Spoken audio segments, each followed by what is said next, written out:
So obviously we made a trade here in the first round. Certainly, like most situations in years past, we're always ready to pick.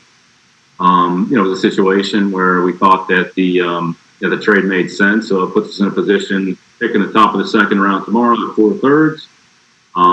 We still have some picks there at the end, the 2/4, the 4/6, and the 1/7.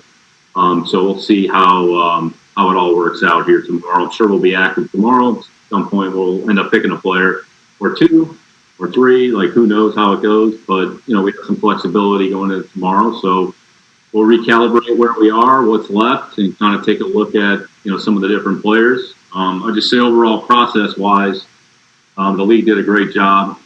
Everything went pretty smoothly. I think everybody deserves a lot of credit in the league.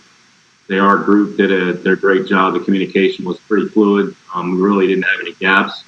So what we try to do is the best of our ability to replicate our process that we normally use in the draft room.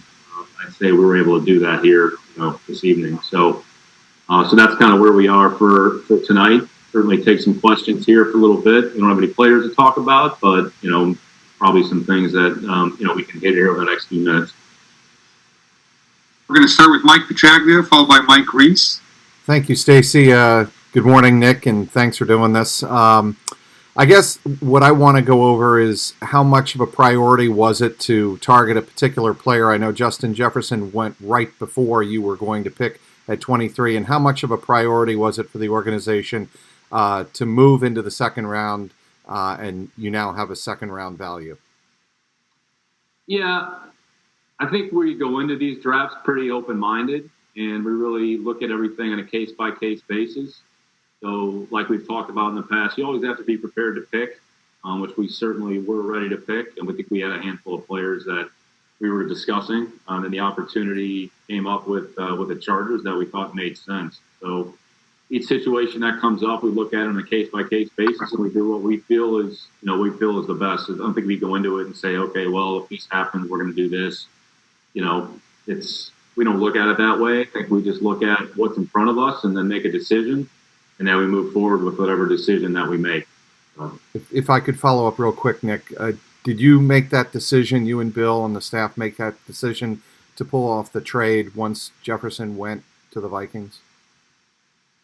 We were having discussions with the Chargers, and they went ahead and, we kind of saw how the pick went, and, we were kind of on the clock at the time when we made the pick. So, in the end, it worked itself out. I think Chargers put themselves in a position to do what they wanted to do, and we thought it made sense. And we could have very easily gone the other way and picked a player, which we would have done. So I don't think what happened in front of us necessarily dictated what we ultimately did. I think we just looked at the information that we had in front of us, went through it, and made a decision to trade out of it. So that's what we did.